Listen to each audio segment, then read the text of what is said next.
Can belief shape our reality? Picture for a moment the simple act of taking a pill. You hold it in your hand, you swallow it with a glass of water, and you wait. Yet within this ordinary moment lies an extraordinary potential, the possibility that your belief in the pill's power might spur your body to heal itself, even if the pill contains no active substance at all.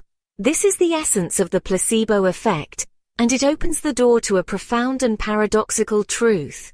Our minds and bodies are deeply intertwined, and our expectations play a pivotal role in shaping our experiences of health and illness.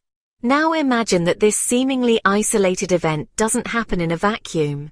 It's woven into a larger tapestry of social influences, biological mechanisms, and personal intentions.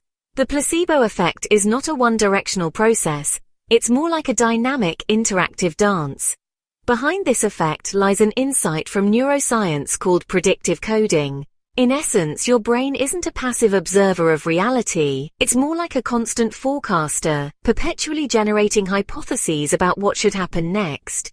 When you anticipate healing, your brain doesn't simply wait to see if you'll improve, it proactively aligns your bodily processes with that expectation, setting off a domino effect of biochemical responses that can genuinely enhance health. We can see its steps in triads, sets of 3 key elements that move and shift in a cyclical, self-reinforcing pattern. These triads help reveal the hidden architecture of how beliefs become biological realities. In what follows, we'll explore 5 key triads that shape the placebo effect and its mirror image, the nocebo effect. We'll see how our own bodies respond to belief as though it were a tangible agent, how our intentions ignite a physiological chain reaction, how our social surroundings entangle with our private expectations, and how fear can produce harm just as surely as hope can produce healing. Finally, we'll step onto the path of self-transformation, discovering how conscious awareness and deliberate practice can harness this phenomenon for profound personal change. Let us begin this journey by looking into the first triad, where we find that simply observing a potential outcome can tilt the scales of possibility. In quantum physics, measurement collapses a wave function into a definite state. In neuroscience, expectation collapses a range of bodily possibilities into a singular physiological response. While these processes occur on vastly different scales, they share a striking parallel. The act of attention itself shapes what becomes real. Consider yourself the observer standing before a vast field of potential outcomes. Your belief is like a torchlight shining into the darkness. Wherever it points, the landscape of possibilities begins to take shape. When you believe that a pill or treatment will heal you, your brain translates that expectation into real, measurable physiological shifts. These shifts often involve the release of endorphins, dopamine, and other neurotransmitters, which act as the body's natural painkillers and mood elevators. At the same time, parts of your immune system may become more active, primed to respond to threats and repair damage. These neurobiological changes, in turn, lead to a tangible, often dramatic improvement in how you feel, your manifested healing outcome. You might notice that your headache subsides, your mood brightens, or your energy levels rise. This outcome isn't merely a figment of your imagination. It's a genuine physical response, catalyzed by your conviction in the healing process. But the triad doesn't stop there. Once you experience that healing, your confidence in the next treatment can grow stronger. You've learned on a physiological level that believing can bring about relief. So each cycle tightens the loop, allowing expectation, biology, and outcome to dance more fluidly together. In this sense, the placebo effect is not a static phenomenon but a self-reinforcing system, one in which your mind steps forward as both choreographer and dancer, gracefully guiding the body toward better health. Now shift the lens slightly. Rather than seeing belief as a passive observer, let's explore focused intention. This is the purposeful, deliberate form of expectation, the kind you might cultivate through meditation, visualization, or affirmations. You're not simply hoping for a positive outcome, you're actively directing your mind toward it, much like steering a ship through open waters. This conscious focus sends signals throughout your nervous system. Regions in your brain associated with motivation and reward light up, prompting a cascade of hormonal releases, endorphins to alleviate discomfort, oxytocin to reduce stress, and perhaps even subtle shifts in the autonomic nervous system.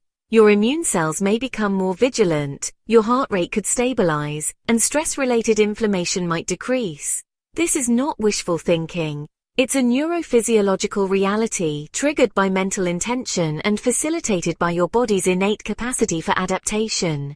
As you persist with your focused intention, you begin to notice concrete shifts in how you feel.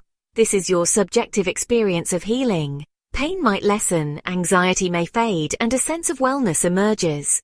Crucially, once you sense these changes, your belief in the power of focused intention grows stronger, which boosts your future efforts.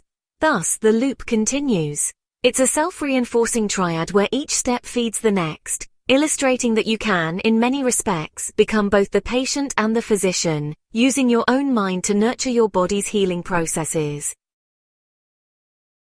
No one lives in isolation. Our beliefs, however intimate they may feel, are deeply influenced by the people around us and the collective stories we share.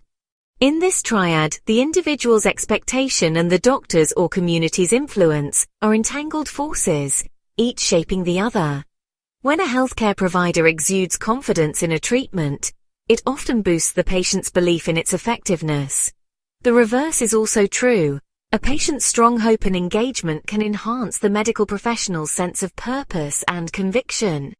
It's not just doctors who matter, though. Consider the role of cultural narratives. The stories a society tells about certain remedies, the reverence given to advanced technology, or even the collective anxiety stirred by certain diseases. When the community strongly believes in a cure, that confidence can ripple into individuals, magnifying the effect. Conversely, if doubt and skepticism run high, that collective pessimism can undercut personal hope. The final component of this triad is the resulting health outcome.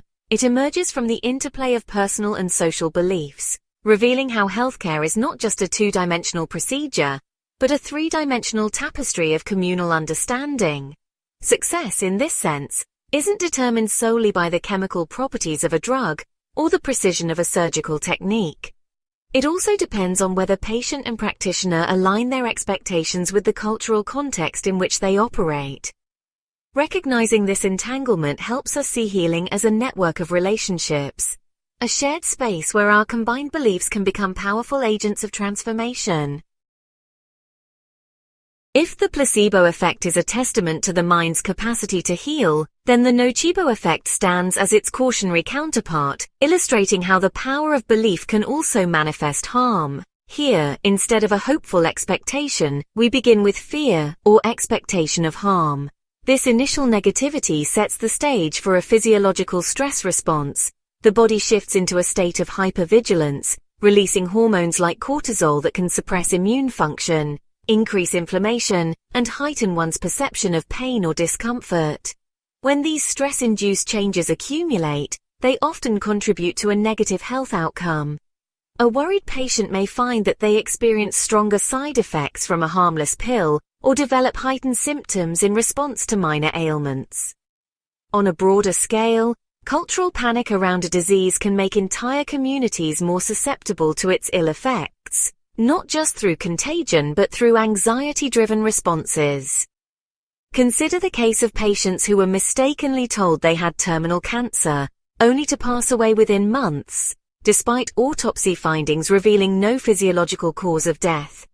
This chilling example shows that the nocebo effect isn't just a mind trick.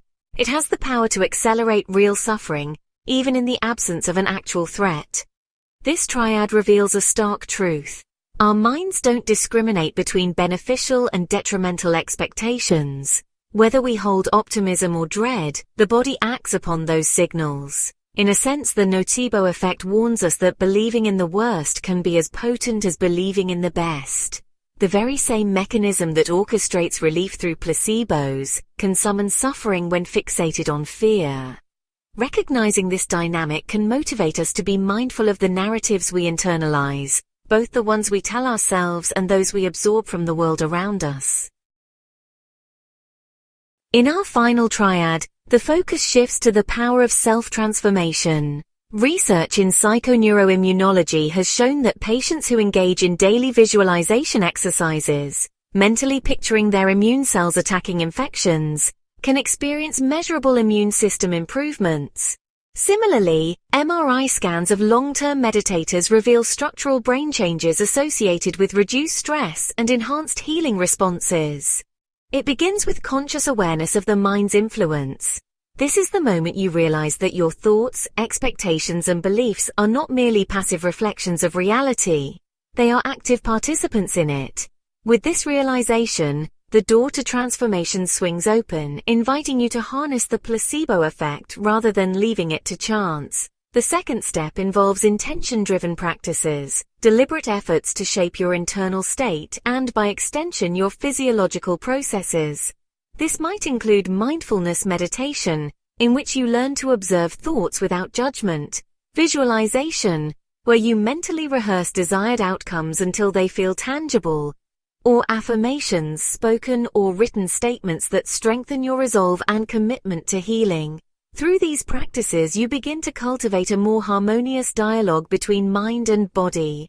Finally, these repeated efforts blossom into self-directed healing outcomes. By aligning your internal beliefs with supportive physiological responses, you can reduce stress, alleviate chronic pain, or bolster your immune system, often in synergy with medical treatments. Far from trivializing professional healthcare, this approach complements it, providing a holistic model where the patient's inner world becomes an essential part of the recovery process. The placebo effect, in this sense, transforms into a tool of empowerment, a bridge between the intangible realm of thought and the tangible realm of biology, enabling you to actively participate in your own well-being. Seen through these 5 triads, the placebo effect emerges not as a simple trick of the mind, but as a complex interwoven system. Belief, biology, and environment interact in loops of reinforcement, each loop shaped by our individual hopes, our social surroundings, and even our deepest fears. When guided by positive expectation, these loops can promote healing, yet they can just as easily derail our health under the weight of dread and anxiety. What does this mean for us? It means that right now, in this very moment, we hold the power to influence our health, not just through medicine, but through mindset. Understanding the placebo effect in this way offers us a powerful opportunity. We can become mindful of how our thoughts sway our bodies, how communal beliefs sway our personal experiences, and how fear can inadvertently seal our fate as surely as hope can open new possibilities. By stepping into this awareness, we shift from passive recipients of medical care to active co-creators of our health outcomes. We start to see that our bodies are not separate from our minds, and our minds are not separate from the collective networks we inhabit. In short, the placebo effect reveals that healing is not a static event, but a living process, a dance of intentions, expectations, and physiological responses.